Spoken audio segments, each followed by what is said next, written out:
Hello again, I'm Risk, and I've tried to record this too many times. Anyway, moving on. Um, Today I'm going to be talking about our lovely Lady Weiss of Team RWBY. She probably wears the sturdiest mask we've seen. For notice, I'm not going to go into any kind of shipping because as of this point, there's no canon ship for Weiss. I don't know yet how I'm going to edit it, so there may be pictures, there may be video clips, there may be, just text popping up on the screen. And for the most part, I'm not going to enter into Volume 4 because partway through Volume 4, her mask, begins to fully crumble. So, moving on, starting with her quote, if you don't know it, from her trailer, everyone is entitled to their own sorrow, for the heart has no metrics or form of measure, and all of it irreplaceable. And this fits Weiss so well. So I actually find her, of all the 8 of the main characters of RWBY and Juniper, I find Weiss to be the saddest. Yes, I know RWBY and Yang lost their mother and, in a way, their father, and had issues with that. Don't know a whole lot of John, but do know have some ideas. Have some idea of Pyrrha, but not a lot. And have seen Nora and Renz, but I still consider Weiss to be the saddest as of right now. In a lot of ways because of these masks. And these masks are so dear to her.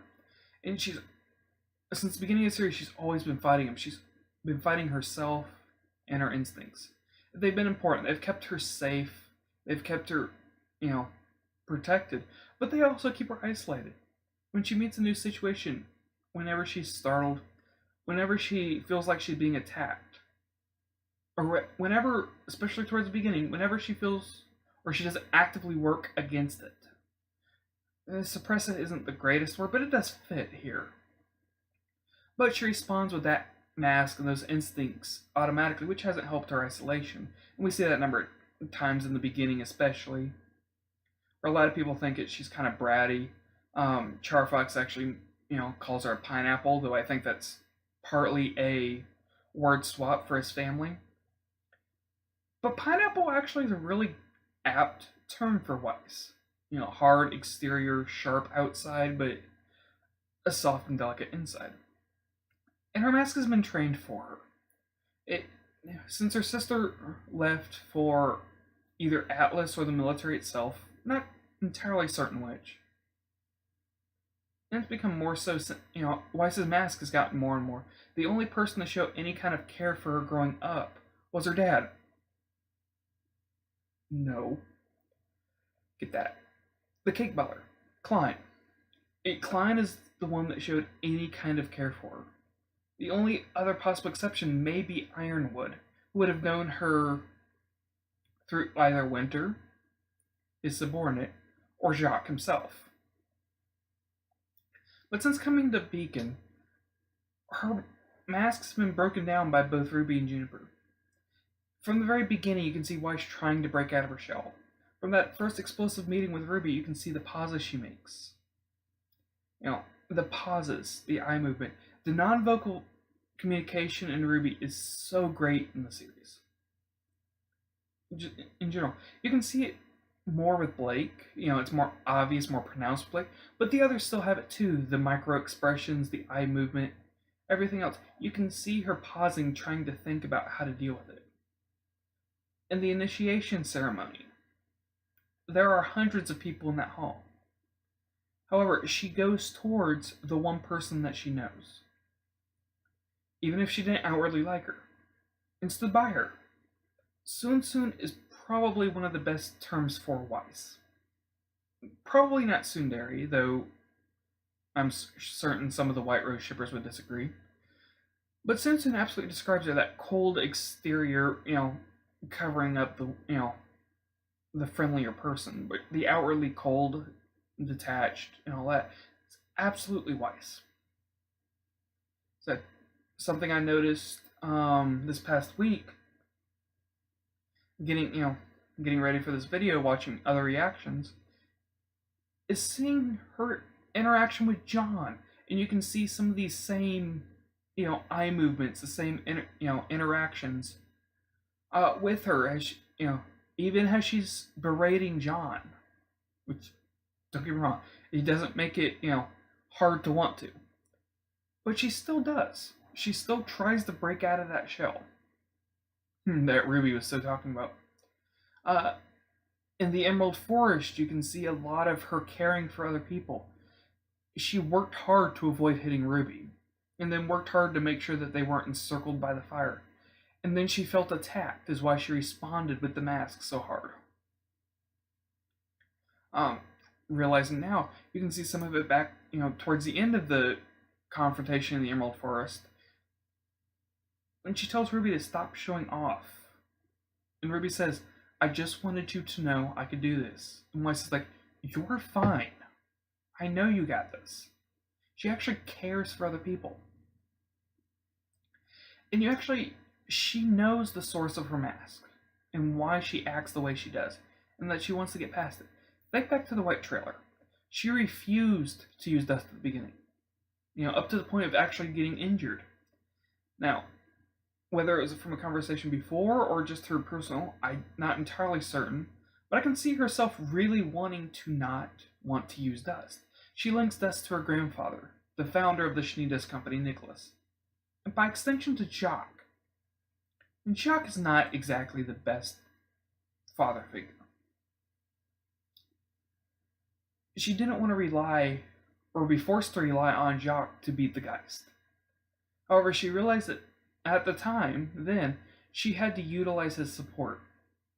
And for me, that's probably the second saddest thing about the trailer and her backstory in general, is that she had to rely on Jock. And realize she, as much as she might have wanted to break out, she still had to be beholden to him. One of my biggest regrets with Ruby is wanting to see Weiss sing. Because now we've seen why she doesn't sing. She doesn't sing because she chooses to. She never has. That's all been on, Jacques, even up to one last concert before she left for Beacon. Skipping forward a little bit, let's talk about Winter in Volume 3. Now talking about summoning. Form. Now think to your fallen foes, the ones that forced you to push yourself past who you were and become who you are now. Think of them and watch as they come to your side. She didn't try to summon the Borbotusk from the Badge and Burden. Think of your foe that forced you to move beyond who you were then into who you are now. That Borbotusk in the Badge and the Burden, she learned to accept and more openly accept Ruby, realize she may not become the leader. And realize that, to be the best person, try to be the best person she could be. That's something certainly beyond, pushed herself beyond where she was before. Is that the only interaction she would have had as a kid are either going to be from these big important people who think she's big and important because of Jacques, not because of her. Winter, who is cold, but for a similar reason Weiss is, and Whitley.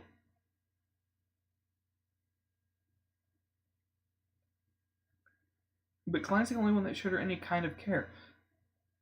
But that's not what she tried to summon. She didn't consider that herself growing and basically evolving.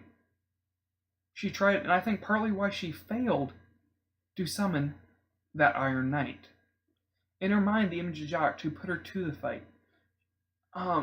She wanted to move past him, where she didn't have to rely on him anymore, where she didn't have to be beholden to him anymore. So she hadn't quite moved beyond that knight. She may have defeated the knight, but she hadn't moved past it, and it hadn't helped her grow. And I also think that's part of why she was able to fully summon it in Volume 4 after she was no longer the heiress. She had no more ties to Jacques other than name. She finally got past his shadow, and in part got rid of a lot of her mask. Now, she may still cover up, with people she doesn't know. But I don't think she's going to be nearly as Sun as she has been in the past. Especially not with people that she knows, except perhaps like Whitley, because, jerk. During stretch and other instinctual reactions, you can see her fighting the mask. Such as in The Stray and Black and White. You can see Weiss's eyes after Blake runs, after revealing that she's both Faunus and was part of this, terroristic White Fang. You can see Weiss's eyes, lower to the side and think. When she's talking to Yang, as they're looking for Blake, Yang says, "You don't really care if we find her, do you?" Weiss's immediate response is, "Don't be stupid. Of course I care." She's just afraid of what will be said once it does. She realizes her mask is there, and she's, in part worried for Blake. She's also partly worried about Blake. It's two very different things. But she's always wanting to move past that mask, to move past Jacques, quite honestly. But even when she's arguing with Blake, except when she's feeling like she's being attacked, she's always thinking, trying not to say the things that she's saying. Another thing, I haven't made a full study of these, though other people have, and I've listened to some of theirs, and it's been rather interesting. But her songs, the Mirror Mirror Cycle and the other songs about Weiss, they portray how thick her mask is and how much she's trying to fight the mask and her instincts. She's trying to do both at the same time. Both build up the mask. I want a heart of stone. I don't want to care about these other people anymore. But she's also wanting to move past it. She understands she is the loneliest of them all. So that's what also, I'm starting to tear up, great. But I find a lot of those, a lot of that's there. She wants to move past the mask, but she doesn't want to move past the mask.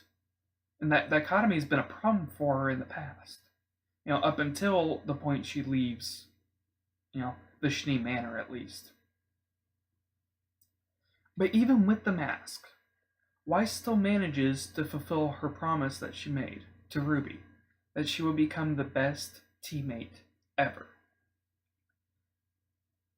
She sat there and she's, Yang might be the most motherly of them, and if my muse hits me and I start thinking about it, I'll probably do a video about that. But Weiss is probably the best friend of Ruby, of the team Ruby, not just, Ruby Rose herself. She tries to reach out to Blake and support Blake, and you can see it a couple other times, like the Battle of Beacon. Everybody loves that set. But you can see her wanting to talk and be friends. Stay safe, is what she tells Blake. You can see it with her and Yang, her immediately supporting her quite honestly helping her as far as she can. Helping, providing Ruby and Ranger with the dust. I don't think that was Jock. I don't think it was Ironwood directly. Maybe indirectly, but I think, a lot of that was Weiss. Same thing with Yang's robotic arm. Weiss can't do much from where she is, but she's doing what she can. Getting Ironwood to give the arm.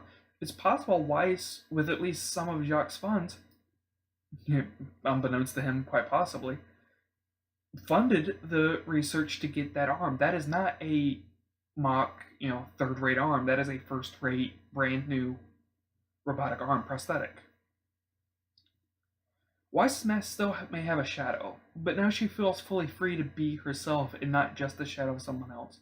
Not just being forced to always wear that mask. We'll probably see it. It's not something you get rid of easily. It's not necessarily something that should be gotten rid of in its entirety. But at least with her friend, we probably won't see it quite so much anymore.